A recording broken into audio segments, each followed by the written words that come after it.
नमस्कार दोस्तों, मधुर कथाएं चैनल पर एक बार फिर से आपका हार्दिक अभिनंदन है।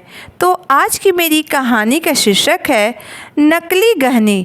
तो चलिए शुरू करते हैं आज की अपनी ये कहानी। आज बिंदिया की ननद लता की शादी थी।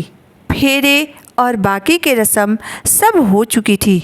अब दुल्हन के गहने दिखाने के लिए रखे जा रहे थे। सबको दिखाने के बाद वह गहने दुल्हन को पहनने के लिए मायके वालों के हाथ में दे दिए गए। परिवार के सभी सदस्य लता के ससुराल से आए हुए गहने देखने लगे। सबके पास से होते हुए जब गहना बिंदिया के सासू माँ के हाथ में आए तो वह बड़े गौर से एक एक गहने को उठाकर देखने लगी। कभी वह हाथ पर रखकर उनका वजन तौल रही थी तो कभी हल्का सा घिस कर देख रही थी। उन्हें ऐसे करते हुए देखकर बिंदिया को बड़ा अजीब लगा। उसके पति ने उसे इशारे से अपनी माँ को रोकने के लिए कहा और बिंदिया को भी लगा कि सासू माँ को कह दूँ कि नए समधी क्या सोचेंगे। आप इस तरह की हरकतें न करें तो ही बेहतर है। आखिर आप लड़की की माँ हैं। कल को आपकी बेटी को ही ससुराल में जाकर 10 बातें सुननी पड़ेगी। नया रिश्ता बनने से पहले ही बिगड़ जाएगी। फिर बिंदिया अपने सासू माँ के पास जाकर बहुत ही हिम्मत जुटाकर बोली, मम्मी जी, यह आप क्या कर रही हैं? एक एक गहने को उठाकर चेक करना और हाथों पर रख कर तौलना अच्छी बात नहीं होती है। नए समधी आपके बारे में क्या सोचेंगे? सब आपकी हरकतें देख रहे हैं। बिंदिया के इतना कहते ही उसकी सासू माँ ने उसे घूर कर देखा, जैसे पता नहीं उसने ऐसा क्या कह दिया हो। उसके बाद वह गहनों को साइड में रख कर खड़ी हो गई। आखिर गहने फिर सासू माँ के हाथों में पहुँच ही गए ताकि वह अपनी बेटी को इन्हें पहनाकर ससुराल विदा कर सके। गहने लेकर जब वह अंदर कमरे में गई तो साथ ही बिंदिया को भी कमरे में आने के लिए इशारा किया। बिंदिया भी उनका इशारा पाकर अंदर कमरे में चली गई। आखिर दुल्हन को गहने पहनाने का काम तो उसे ही करना था, क्योंकि वह भाभी जो ठहरी। अंदर आते ही उसकी सासू माँ उस पर बिगड़ गई और बोली, क्या ज़रूरत थी तुझे वहाँ इतने लोगों के सामने यह कहने की कि मैं क्या कर रही हूँ? थोड़ी देर अपनी जुबान बंद नहीं रख सकती थी क्या? तुम मुझसे ज़्यादा समझदार है जो मुझे समझा रही थी।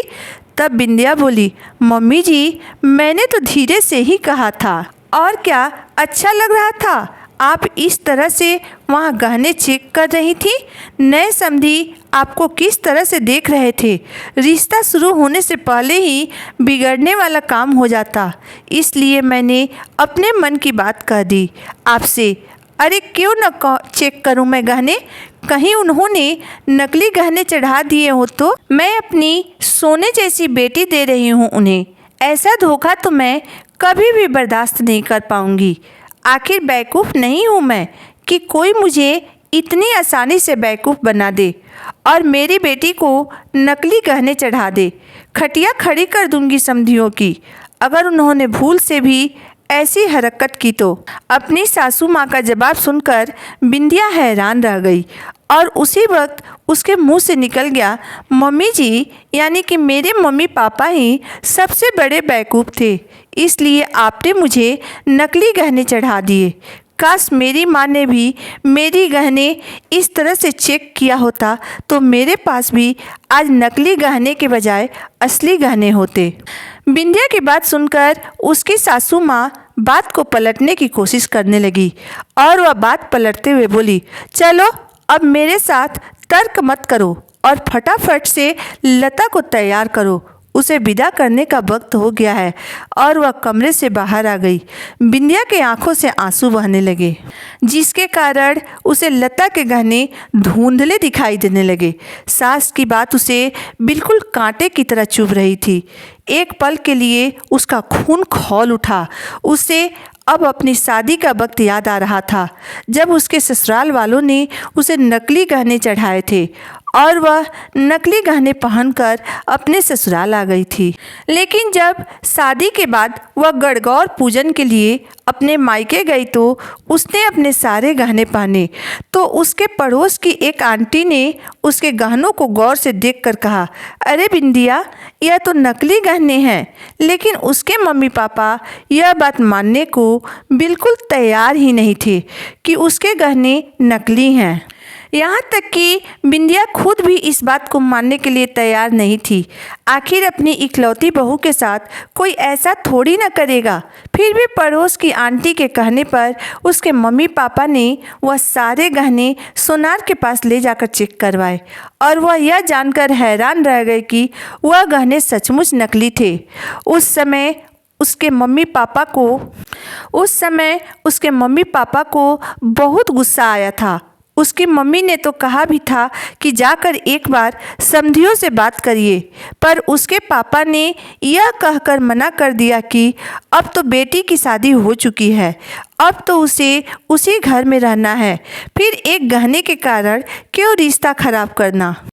माना कि वह गहने नकली हैं, पर हमारा रिश्ता तो असली है ना। अपनी बेटी का घर टूटने से बचाने के लिए उसके मम्मी पापा चुप हो गए। ऐसे ही और भी कई घटनाएं बिंदिया के दिमाग में चल रही थी, पर अब इतना सोचने का वक्त नहीं था, क्योंकि उसके ननद का विदाई का वक्त हो गया था। दुल्हन को गहने पहनाकर उसे तैयार करना था। इतने धोखे के बावजूद भी उसे एक बहू का फर्ज अदा करना था। तो उसने अपने ननद के ससुराल से आए हुए सारे गहने उसे पहना दिए और उसे तैयार करके बाहर ले आई। उसके आंखों से अभी भी आंसू बह रहे थे। उसकी ननद गहनों से लदी हुई ससुराल जा रही थी और यहाँ उसके पास ससुराल के गहनों के नाम पर एक सोने की अंगूठी भी नहीं थी। देखने वालों को लग रहा था कि वह ननद की विदाई के कारण रो रही है, पर असल में कहें तो बिंदिया को अपनी और अपने माता पिता के बेवकूफ़ी पर रोना आ रहा था।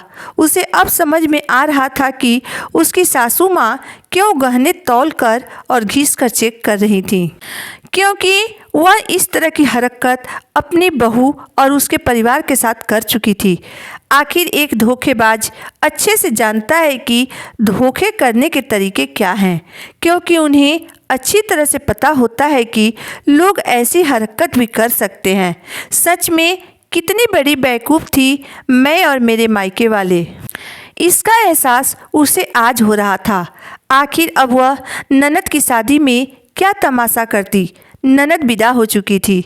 धीरे धीरे सभी रिश्तेदार भी अपने अपने घर चले गए। घर में सिर्फ खास और करीबी रिश्तेदार ही बचे थे। लेकिन शादी के एक दिन बाद ही वह भी चले गए। सिर्फ घर में बिंदिया की बुआ सास बच गई थी। बिंदिया के मन में अभी भी गुब्बारा भरा हुआ था। पता नहीं वह कब फट जाए, कुछ कहा नहीं जा सकता था। पर फिर भी बिंदिया चुपचाप अपने कामों में लगी हुई थी। एक दिन बिंदिया की सास ससुर, पति और बुआ जी सभी हॉल में सोफे पर बैठे हुए थे और पास में ही बिंदिया नीचे बैठकर सब्जी साफ कर रही थी। तभी बिंदिया की बुआ सास ने उसकी सासू माँ से कहा, भाभी, लता के ससुराल वालों ने उसे सोने के गहनों से भर दिया। हमारी बेटी तो पूरी गहनों से लद गई। पर मैं देख रही थी कि आप अपनी बेटी के गहने बहुत अच्छे से चेक कर रही थी। आपको अपने समधियों पर भरोसा नहीं था क्या, जो आप ऐसे गहने चेक कर रही थी? बुआ जी की बात सुनते ही बिंदिया के हाथ काम करते करते वहीं के वहीं रुक गए। फिर उसने अपने सासू माँ की तरफ देखा। सासू माँ को देखकर उसे ऐसा लगा जैसे वह अपनी चालाकी पर बड़ी खुश थी। उन्होंने अपनी साड़ी का पल्लू ठीक करते हुए अपनी ननद से कुछ कहना चाहा, लेकिन उससे पहले ही बिंदिया बोल पड़ी, अब ऐसा है न बुआ जी कि जिन्होंने खुद दूसरों के साथ धोखा किया हो वह भला धोखा क्यों खाएं? उन्हें तो पता है ना कि धोखे किस तरह से किए जाते हैं। अब जो खुद की बहू को नकली गहने चढ़ाए हैं तो कहीं बेटी के साथ भी ऐसा न हो जाए, इसलिए मम्मी जी पहले से ही सतर्क थी।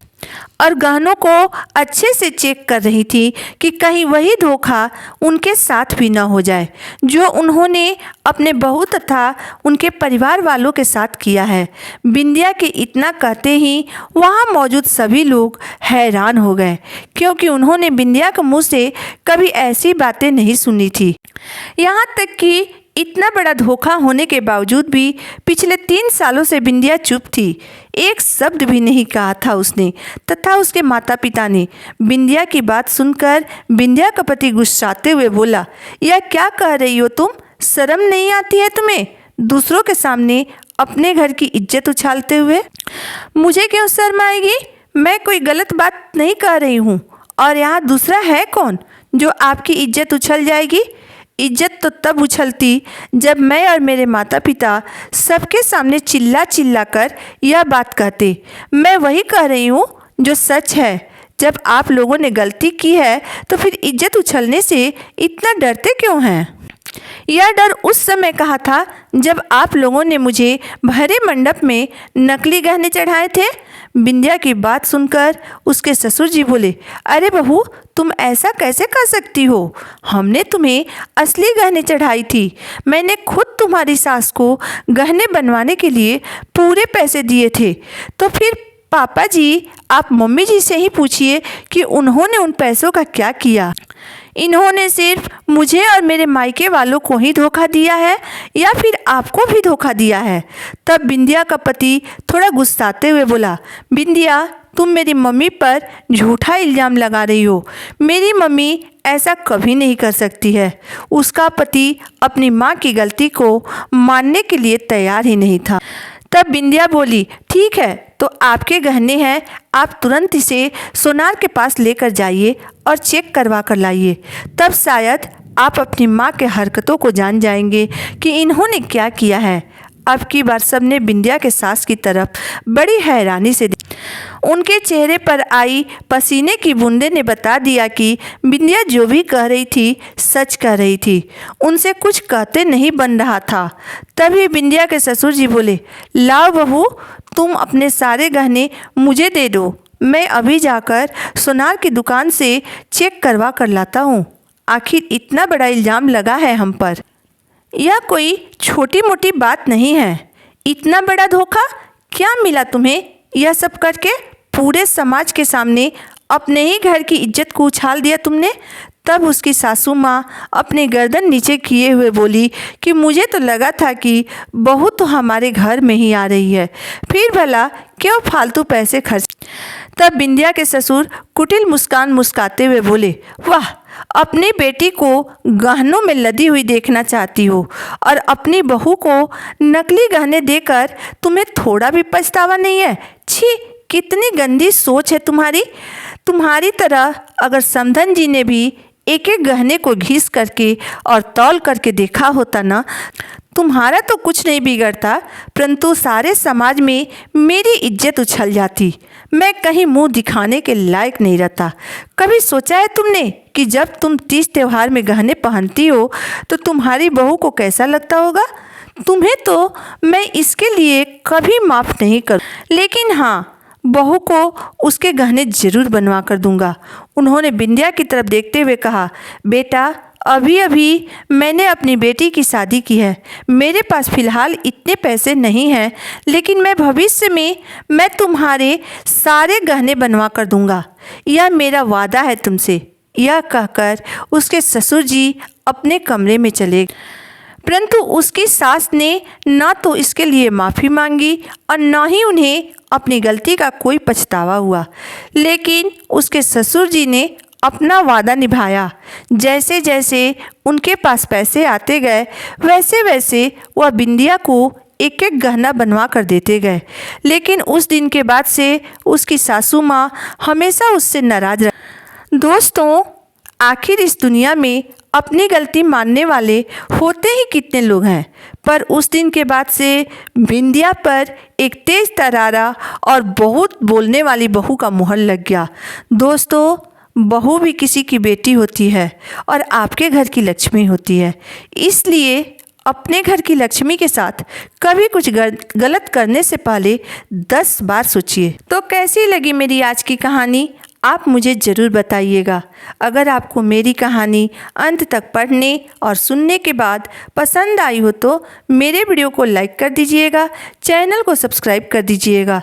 तो फिर मिलते हैं एक नई वीडियो, एक नई कहानी के साथ। तब तक के लिए धन्यवाद।